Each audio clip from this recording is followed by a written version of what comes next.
एशियाई खेलों के गोल्ड मेडलिस्ट अखिल श्योरान को भरोसा है कि निशानेबाजी के खेल में लीग का आना इस खेल को देश में एक नई ऊर्जा देगा। इसके साथ ही उन्होंने कहा कि जिस तरह से आज जमीनी स्तर पर युवाओं को खेल से जोड़ा जा रहा है, उसके बेहतर नतीजे न सिर्फ निशानेबाजी में बल्कि बाकी खेलों में भी देखने को मिलेंगे। निशानेबाज अखिल श्योरान से खास बात की हमारे संवाददाता गौरव कुमार ने।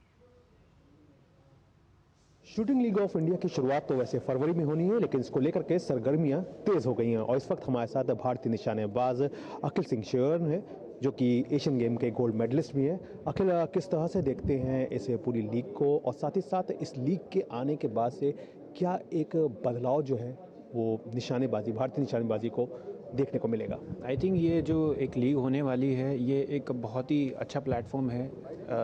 शूटिंग जो एक खेल है वो एक नॉर्मल पब्लिक तक पहुंचने के लिए, क्योंकि अभी तक कोई ऐसा एक प्लेटफॉर्म नहीं था जहां पे नॉर्मल पब्लिक इस स्पोर्ट्स के साथ जुड़ सकती थी, इसको समझ सकती थी कि ये क्या है, किस तरीके से खेला जाता है, कौन कौन लोग होते हैं।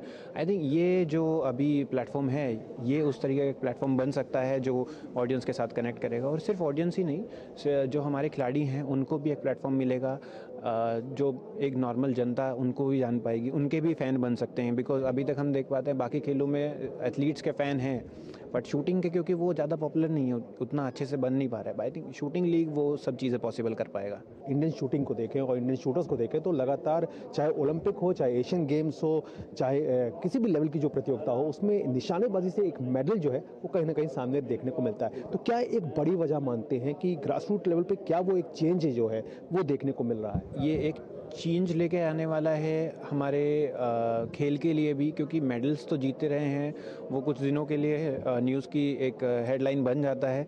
बट आई थिंक लीग हर साल हो के वो एक प्लेटफॉर्म मिलेगा जहाँ पे उनकी अगर कोई मेडल लेके आ रहा है, नॉर्मल ऑडियंस ने जाना कि इसने मेडल लिया है, एशियन गेम्स में लिया है, कॉमनवेल्थ में लिया है, बट वो लीग में भी उनका परफॉर्म करते हुए दिखेगा, तो एक वो डेफिनेटली एक चेंज रहेगा। ये साल जो है वो काफ़ी भरा हुआ है, क्योंकि अगर इसकी बात करें तो एशियन गेम्स जो है वो इसी साल है, तो उसको लेकर के आपकी खुद की अपनी तैयारी किस तरह की है? तैयारी एकदम धमाकेदार चल रही है। अभी फ़िलहाल हमारा फोकस जो है शूटिंग लीग पे रहेगा, क्योंकि शूटिंग लीग एक ऐसा प्लेटफॉर्म है जहाँ पे हमें मौका मिलेगा इंटरनेशनल एथलीट्स के साथ पार्टिसिपेट करने का।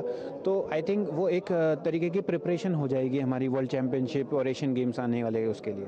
मेरी बात की बहुत बहुत शुक्रिया। तो जाहिर तौर पर किसी भी लीग के आने से उस खेल को तो फ़ायदा होता ही है, लेकिन सबसे बड़ा फ़ायदा उन खिलाड़ियों को होता है जो कि कहीं ना कहीं एक मंच से दूर रह जाते हैं, लेकिन जब लीग जैसा स्टेज उनको मिलता है तो वो अपनी प्रतिभा के साथ न्याय भी कर पाते हैं। कैमरामैन मनमोहन के साथ मैं गौरव कुमार, डीडी न्यूज़, नोएडा। प्रधानमंत्री नरेंद्र मोदी ने सत्ता में आने के बाद